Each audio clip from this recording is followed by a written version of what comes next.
Hello again everybody and welcome back to another review. Today's review will be of a figure I was super excited for, that being Ujindou's World War II US Marine Battle of Okinawa. When this figure was first announced, I just knew I had to get him. I'm a huge fan of the World War II US Marine Pacific War figures, and nowadays less companies are producing them, so this guy was quite a surprise. The weapons, uniform, and especially his sculpt come together to make a really great looking figure. However, there's one major issue with this figure, which I will get to shortly. The figure is based off a US Marine as he would have appeared during the Battle of Okinawa. The Battle of Okinawa was the bloodiest battle of the Pacific Theatre and the last major battle of World War II. The battle has been referred to as a typhoon of steel due to the ferocity of the fighting. Now, onto the figure itself. And this is the figure with everything out. Here is the figure itself. The different uniforms, leggings, accessories, weapons, extra hands.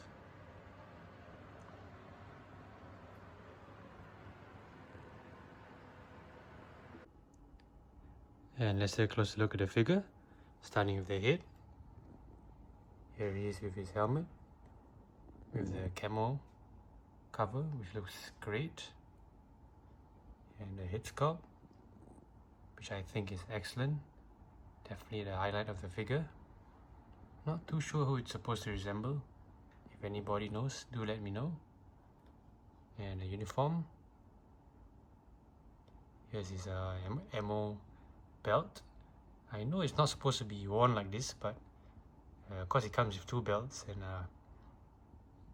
it's kind of inspired by one of the characters from the great movie Thin Red Line, who wore it in a similar fashion, though you could wear it normally if you wanted to. And his pistol belt, his magazine pouch,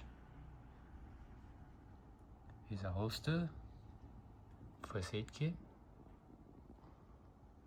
here's a weapon, his leggings, which were thankfully not as difficult to put on as some of the older Dragon ones, which were a huge pain, so that's great.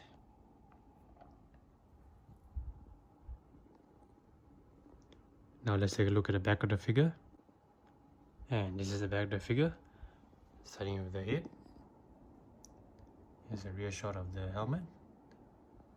Here's a backpack, which was quite difficult to assemble and needed a lot of time and patience. And for some reason there weren't any holes in for the shovel to be placed like that, so you have to poke your own holes, which was a bit weird if you ask me.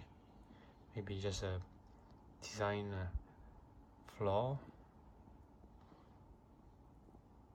And here he has two knives, the K-bar knife and the M1 bayonet, which was great.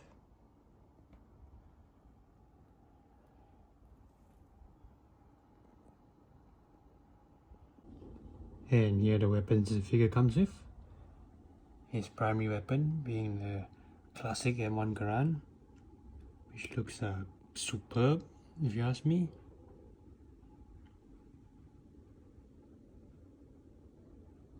For sidearm, he comes with his M1911, which also looks great.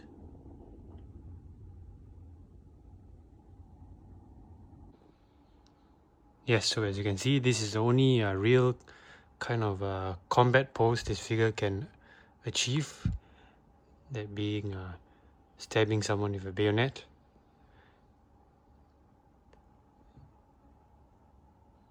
Yes, so as mentioned earlier, since the hands are molded and have no articulation, this is the only kind of real pose that the figure can achieve, which is extremely disappointing because, I mean, for these scale models, one would like to achieve different poses,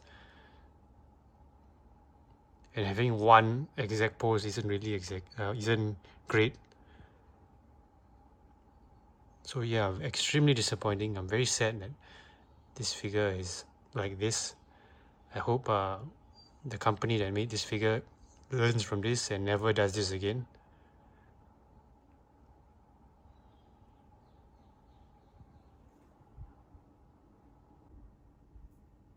Sadly, due to the major design flaw that this figure has, I would honestly not recommend him as is. However, he would be an excellent figure should you trade out the bodies, and he has some great parts for all the kit bashers out there.